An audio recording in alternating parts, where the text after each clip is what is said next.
ലോക കേരള സഭയുടെ 4ാം എഡിഷന് ഇന്ന് വൈകുന്നേരം 5 മണിക്ക് തിരുവനന്തപുരത്തെ നിശാഗന്ധി ഓഡിറ്റോറിയത്തിൽ തിരിതെളിയുകയാണ്.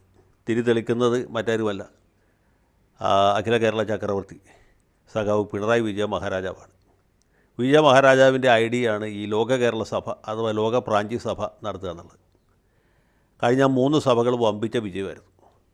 ലോകത്തിൻ്റെ നാനാഭാഗത്തുമുള്ള പ്രവാസി മലയാളികൾ, മിക്കവാറും പ്രാഞ്ചിമാർ, തിരുവനന്തപുരത്ത് വന്ന് ക്യാമ്പ് ചെയ്യുകയും സർക്കാർ ചെലവിൽ താമസിക്കുകയും സർക്കാരിൻ്റെ ചെലവിൽ പുട്ടടിക്കുകയും ഇവിടെ വന്നിരുന്ന് പുളു പറയുകയും ബെഡായി അടിക്കുകയും കേരളത്തിൻ്റെ പുരോഗതിയെക്കുറിച്ച്, വികസനത്തെക്കുറിച്ച്, സാംസ്കാരിക ചക്രവാളങ്ങൾ വിപുലീകരിക്കുന്നതിനെക്കുറിച്ച് അവരുടെ ആശകളും ആശങ്കകളും പ്രത്യാശയും ഒക്കെ പങ്കുവയ്ക്കുകയും സർക്കാർ അതൊക്കെ ഉടനെ നടപ്പാക്കും എന്ന് പ്രഖ്യാപിക്കുകയും ആ പ്രഖ്യാപനം കഴിഞ്ഞ് ഇവരെല്ലാവരും മൂട്ടിലെ പൊടിയും തട്ടി തിരിച്ചു പോവുകയും സർക്കാർ ഈ രേഖകളെല്ലാം ചുരുട്ടിക്കൂട്ടി ചവറ്റുകൊട്ടയിലിടുകയും ചെയ്യുന്ന പരിപാടിയാണ് ഈ ലോക കേരള പ്രാജ്യസഭ.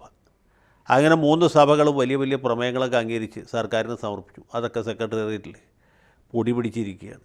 അവിടെ ജീവൻ മരണ പ്രശ്നങ്ങൾ തന്നെ എത്ര എണ്ണമാണ് കെട്ടിക്കിടക്കുന്നത്. അതിൻ്റെ പുറമെയാണ് ഈ ലോക കേരളം. അപ്പോൾ ഇത് സർക്കാരിൻ്റെ ഒരു ഉടായ്പ പരിപാടിയാണ്, നമ്മുടെ നവകേരള സദസ്സ് പോലെ.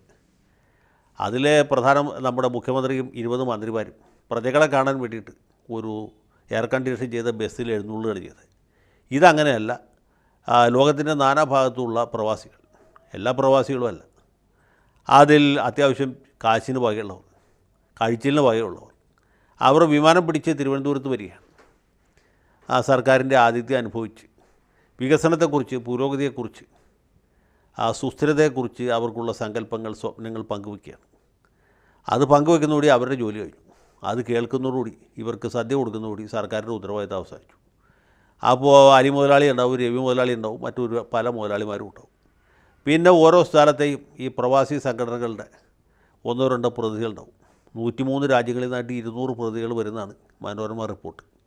അപ്പോൾ റുമാനിയയിൽ നിന്നുണ്ടാവും, പോളണ്ടിൽ നിന്നുണ്ടാവും, അതുപോലെ ടാൻസാനിയയിൽ നിന്ന്, നൈജീരിയയിൽ നിന്ന്, സാംബിയയിൽ നിന്ന്, ബോട്സ്വാനയിൽ നിന്ന്, സൗത്ത് ആഫ്രിക്കയിൽ നിന്നൊക്കെയുള്ള പ്രതികൾ, മലയാളികൾ ഇവിടെ വരും. പിന്നെ കിഴക്കൻ രാജ്യങ്ങൾ, ഇന്തോനേഷ്യ, മലേഷ്യ, തായ്ലൻഡ്, തൈവാൻ, ജനകീയ ചൈന, അങ്ങനെയുള്ള രാജ്യങ്ങളിൽ നിന്നുണ്ടാവും. പിന്നെ ടിമോറിൽ നിന്നുള്ള പ്രതികളുണ്ടാവും. ലാറ്റിൻ അമേരിക്കൻ രാജ്യങ്ങളായ മെക്സിക്കോ, വെനിസ്വേല, അതുപോലെ Colombia, Ecuador, Chile, Argentina, Brazil, Uruguay, ഇങ്ങനെയുള്ള രാജ്യങ്ങളിൽ നിന്ന് മലയാളികളായ പ്രതികൾ വരും. ഇവരെല്ലാവരും കൂടി വട്ടം കൂടിയിരുന്ന് കൊത്തങ്കല്ല് കളിക്കും. ആ കൂട്ടത്തിൽ രാജ്യത്തിൻ്റെ പുരോഗതിയെക്കുറിച്ച് ചർച്ച ചെയ്യും.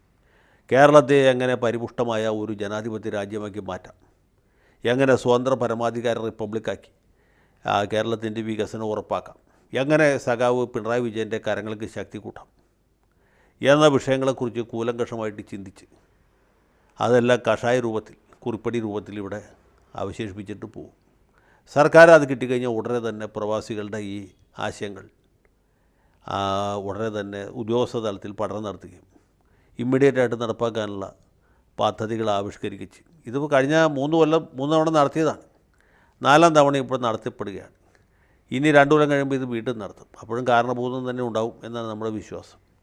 അപ്പോൾ ഇങ്ങനെ ഈ പ്രാഞ്ചികൾ വരികയും അവർ ചർച്ച ചെയ്യും, നടപ്പാക്കുകയൊക്കെ ചെയ്യുന്നുണ്ട്. കേരള സർക്കാരിന് വലിയ ഗുണമാണ്.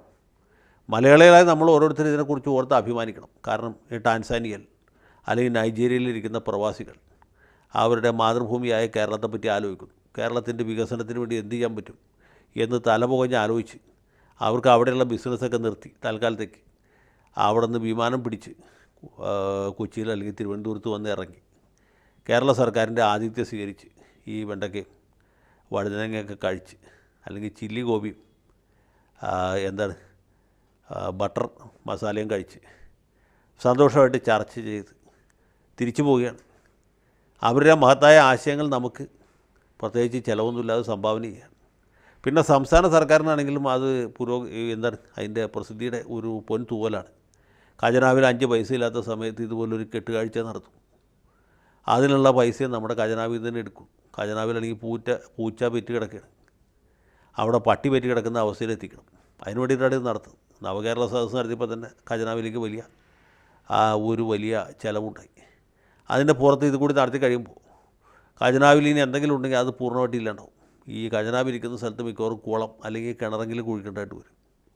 ആ അവസ്ഥയിലാണ് പോകുന്നത്. അപ്പോഴാണ് ഈ ലോക കേരള പ്രാഞ്ചി സഭ നടത്തി കുറേ പ്രാഞ്ചികളെ വിളിച്ചു വരുത്തി അവർക്ക് നമ്മൾ ബെഡാഖാനെ കൊടുത്ത് പറഞ്ഞു വിടുകയാണ്. ഇതോടെ കേരളത്തിൻ്റെ വികസന സമഗ്രമാവും. പുരോഗതി എന്ന് വെച്ചാൽ പിടിച്ചാൽ കിട്ടാത്ത നിലയിലേക്കെത്തും. ശരിക്കും പറഞ്ഞാൽ ഈ യൂറോപ്യൻ രാജ്യങ്ങളോട് കിടപിടിക്കുന്ന ഒരു വലിയ ജനാധിപത്യ മതേതര സോഷ്യലിസ്റ്റ് റിപ്പബ്ലിക്കായിട്ട് കേരളം മാറും. സഖാവ് പിണറായി വിജയൻ എന്ന് വെച്ചാൽ മാവേലി ചക്രവർത്തിയുടെ പുനരവതാരമായിട്ട് വാഴ്ത്തപ്പെടും. പുരോഗമന കലാ സാഹിത്യ വേദിയിൽപ്പെട്ട സകല സാഹിത്യകാരന്മാരും ഇദ്ദേഹത്തിൻ്റെ മഹത്വത്തെക്കുറിച്ച് കഥകൾ, കവിതകൾ, പിന്നെ പൂരണി നമ്പൂരി ഇതുപോലെ കൈകുട്ടി കളിപ്പാട്ടൊക്കെ എഴുതും. അങ്ങനെ ഇന്നീ പാർട്ടി ലോകമെങ്ങും പ്രശോഭിക്കാൻ കാരണഭൂതൻ പിണറായി വിജയൻ എന്ന സഖാവ് തന്നെ എന്ന കുമ്മികളിയോടുകൂടിയിട്ട് ഈ ലോക കേരള സഭയ്ക്ക് തിരശ്ശീല വീഴും. പിന്നെ 2 കൊല്ലം കഴിഞ്ഞ് ഇത് തന്നെ ആവർത്തിക്കും. അപ്പോൾ ഈ കുമ്മികളി കാണാനായിട്ട് സഹൃദയരായ എല്ലാവരെയും ആഹ്വാനം ചെയ്തുകൊണ്ട് ഞാൻ എൻ്റെ എളിയ വാക്കുകൾ അവസാനിപ്പിക്കുകയാണ്. ഇനി അങ്ങോട്ട് ലോക കേരള സഭയുടെ ദിവസങ്ങളാണ്. എല്ലാവരും ക്ഷമാപൂർവ്വം കാത്തിരിക്കുക, ഉത്സാഹപൂർവ്വം അതിൽ പങ്കെടുക്കുകയും ചെയ്യുക.